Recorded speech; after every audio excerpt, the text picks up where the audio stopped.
Yaurana. Bonjour. Ratea takutua, ratea takuaro, ratea I te uwhitaramea. Ka popoa, ka pateitua, ka pateiaru. Po he mo I te aratona nae. Riakina te ahua huroa. Cette déclamation que je vous venez d'entendre, c'est une louange à mon île natale. Cette petite île, Vairatea, de 70 km² située à 1200 km au sud-est de Tahiti, en Polynésie française. C'est une manière personnelle de rendre hommage à cette génération d'ancêtres qui constitue la longue lignée de généalogie dont je suis issue.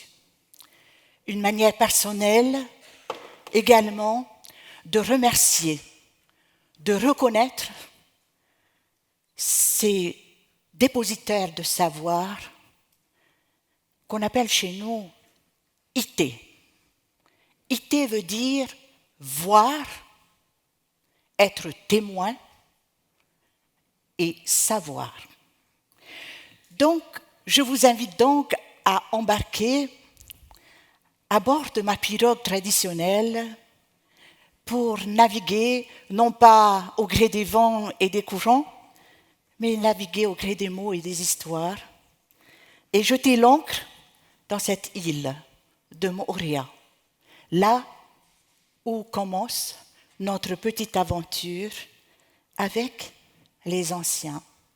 Quand les anciens dialoguent avec les scientifiques et les jeunes. Alors ces anciens, laissez-moi vous les présenter et qu'ils me pardonnent parce que la liste est longue, je n'en présenterai que 3.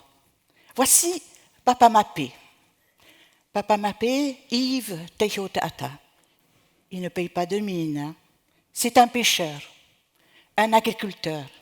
Mais pour nous, c'est un expert du milieu marin. On lui doit l'origine du calendrier lunaire polynésien. Papa Matarau, un grand orateur, connu dans tout le Pacifique Sud. Et enfin, ma grande-tante, Mama Meka, celle qui m'a appris la déclamation que vous venez d'entendre. Je reviendrai sur cette déclamation. Ces dépositaires de savoir sont les garants d'une transmission qui est intransigeante. Une transmission qui se fait à l'intérieur d'une lignée familiale et pas du tout à l'horizontale comme nous le faisons actuellement. Donc, cette transmission, il faut à un moment donné couper avec ce modèle de transition qui a existé ou bien essayer de trouver un consensus. Donc, cette transmission également, elle requiert du temps, beaucoup de temps. Nous asseoir avec eux, passer beaucoup de temps, peut-être qu'aujourd'hui, nous n'avons pas tellement le temps. Et cette dimension de l'oralité est importante chez nous. Nous sommes une société de tradition orale et vous savez comme moi, cette société de tradition orale, elle est exposée, elle est très vulnérable au fil des temps. Et la langue de transmission est sans détour la langue native de l'île ou des groupes communautaires.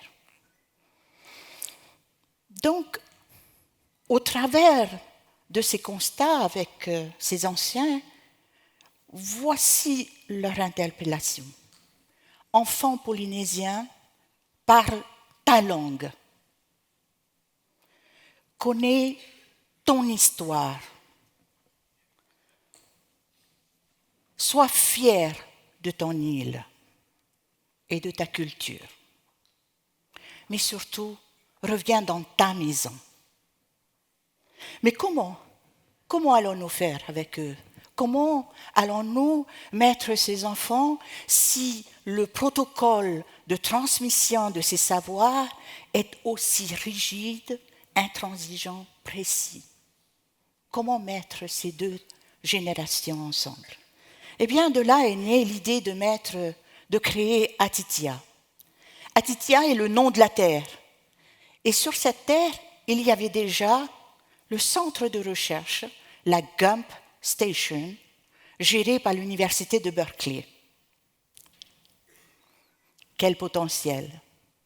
Et se dire, il ne faut pas rater le coche. Utiliser la station de recherche et en même temps construire sur la terre que nous dédiait l'université de Berkeley un centre, une plateforme d'échange entre ces générations, mais peut-être pousser un peu plus loin.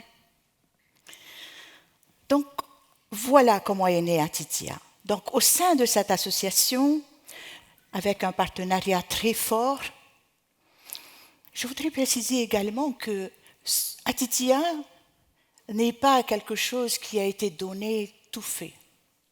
Il a fallu une contribution importante de la communauté, vraiment active.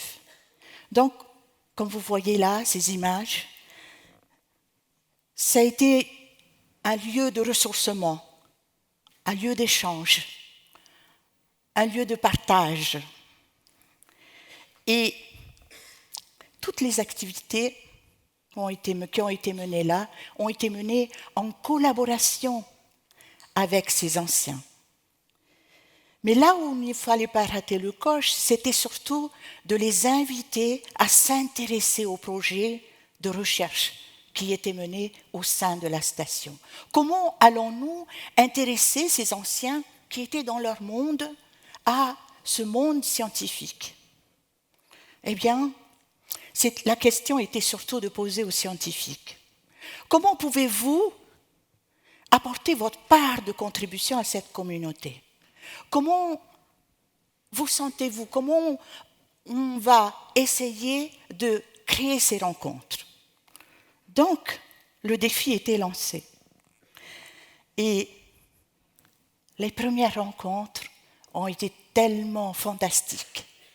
C'était la révélation et c'était vraiment le moment où nous avions mis notre communauté des anciens, nous les avons valorisés aux yeux de la société d'abord et bien sûr aux yeux des scientifiques.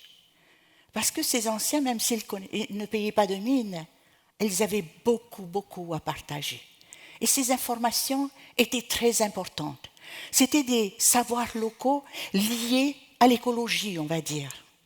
Parce que leur savoir n'était pas uniquement focalisé sur une espèce. Mais là-dedans, il y avait également presque dicté un comportement lié à l'accès à la ressource, des règles morales. Et c'est là où nous avions trouvé que nous pouvions tirer ces informations et les mettre à disposition de nos jeunes. Donc, l'occasion était donnée à nous. Là, vous voyez Papa Mapé, par exemple, regarder à travers de ce télescope le transit de Vénus. Et derrière lui, tous ces enfants qui vont le suivre.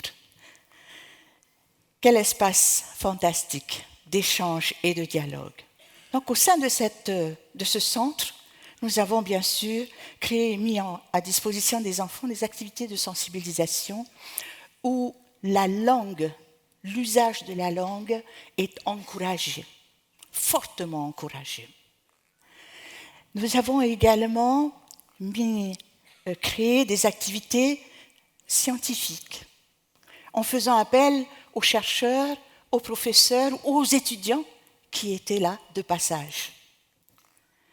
Et donc, vous voyez ces enfants s'intéresser à leur écosystème, à leur biodiversité. Et bien sûr, en combinant les deux, puisque la pirogue a une longue histoire elle commence sur la terre à travers les arbres et elle continue sur la mer. Et pour nous, cette vision de la terre à la mer, cette gestion intégrée en essayant d'associer la terre et la mer, c'est Papa Mapé qui l'a fait remarquer la première fois en disant « Mais pourquoi vous séparez la terre de la mer ? Pour nous, la mer, c'est l'extension de la terre. Alors, pourquoi vous faites des lois pour la terre et des lois pour la mer et vous ne connectez pas les deux ?» Ça, ça a été un réveil des consciences. Et donc, la pirogue, pour nous, était importante et un symbole fort, où les enfants pouvaient, bien sûr, avoir des activités culturelles, mais également monter sur cette pirogue et voir comment ces premiers navigateurs vivaient sur cette pirogue. 2 projets ont marqué nos anciens dans ce dispositif. Le premier projet, il s'appelle Biocode.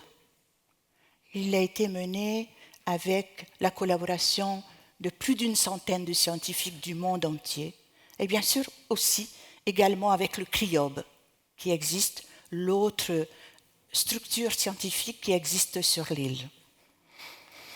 Alors, le projet Biocode consistait à faire un inventaire de toute l'île, de l'écosystème de toute l'île, des crêtes sommitales jusqu'au lagon, jusqu'à la barrière de corail.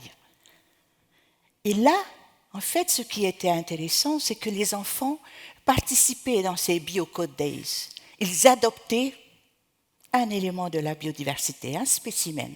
Chaque enfant pouvait adopter un spécimen, repartir à la maison et essayer de récolter le plus d'informations possible par rapport à l'usage de cette biodiversité. Là, vous voyez Papa Mappé qui identifie à peu près 600-700 espèces qu'on lui met sous les yeux, toutes photographiées, et on lui dit, Papa Mappé, est-ce que tu pourrais nous donner les noms de ces différentes espèces? Et d'un trait, après 1 seconde d'observation, il dit, vous voyez cette espèce-là, c'est le stade, vraiment le premier stade de ce poisson. Puis à celui-là, c'est quand il s'appelle Atouré. Et celui-là, c'est quand il s'appelle Orare, mais c'est le même poisson. Voilà. Et là, celui-là, on va le trouver là-bas, à cette passe. Et cette espèce-là, eh bien, on le trouvera là-bas. Il avait une connaissance, mais vraiment aiguisée, des habitats et de la biodiversité du milieu marin. Mais ce qui l'interpellait le plus, c'était ce projet qu'on a appelé plus tard Ethnocode. Ethnocode nous servait à mobiliser les parents, toute la population, à faire un inventaire de ces espèces-là, mais en fait, surtout, à essayer d'intégrer toutes les données culturelles liées à ces espèces, donc tous les usages. Et c'est là le travail de mobilisation et d'implication de toute une population par rapport à sa biodiversité.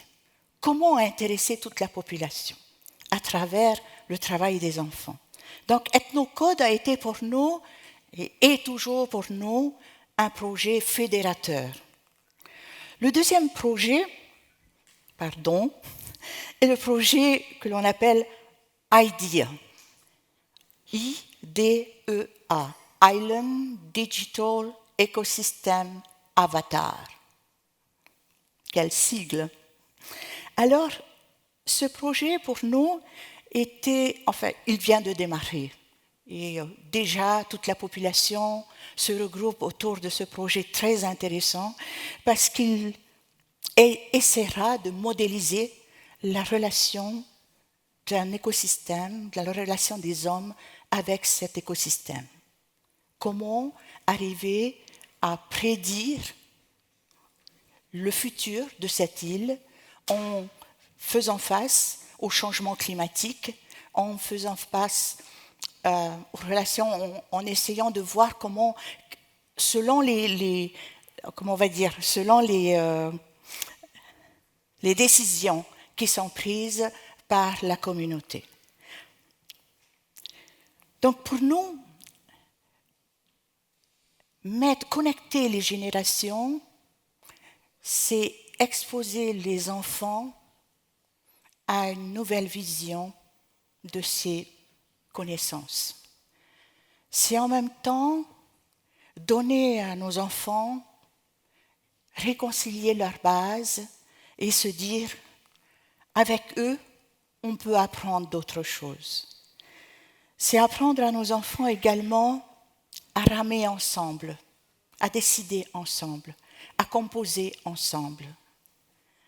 Et pour les enjeux qui les attendent, il nous faut préparer nos enfants à un avenir où ils seront bien sûr bien ancrés dans leur culture, mais également ouverts sur le monde, pour essayer d'apporter des solutions. Cette expérience pour nous a été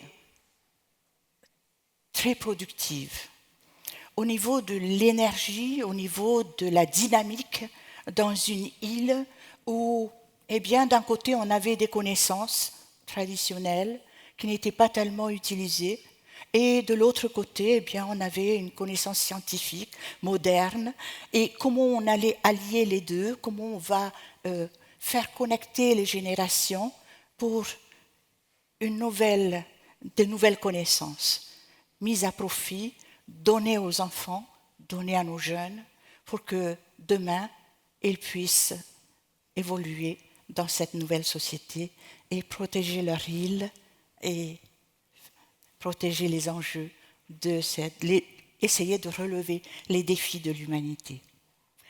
Donc, nous voudrions dire, c'est aujourd'hui que le voyage commence. C'est aujourd'hui que là, tous, nous serons assis dans cette même pirogue, à essayer d'apprendre à ramer ensemble. Et pour ramer ensemble, il faut se décider ensemble d'un cap et des objectifs de ce voyage, celui de laisser à nos enfants une planète viable et durable. Et sans cette prise de décision, sans ce rapport, ce changement, ça s'opère si on essaye en soi-même de changer avant d'espérer que l'autre change. Car sur cette pirogue, on fera face aux défis, on fera face au changement climatique, et une fois qu'on est sur la mer, on ne peut plus revenir en arrière. Donc pour nous, ces îles qui sont à la merci, vraiment à la merci des océans, quand vous voyez ce petit atoll, ce petit anneau de corail au milieu d'un océan, et que quand un cyclone passe, vous avez de l'eau jusque-là, parce que la mer recouvre tout l'atoll. Et pendant 24 heures, vous avez de l'eau jusque-là. C'est ça, construire sa résilience. C'est essayer de faire face à une catastrophe quand elle arrive, parce que nous, on ne va pas attendre 10 ans pour que le politicien puisse décider de notre sort. C'est maintenant et pas demain. Voilà ce que j'avais à vous dire.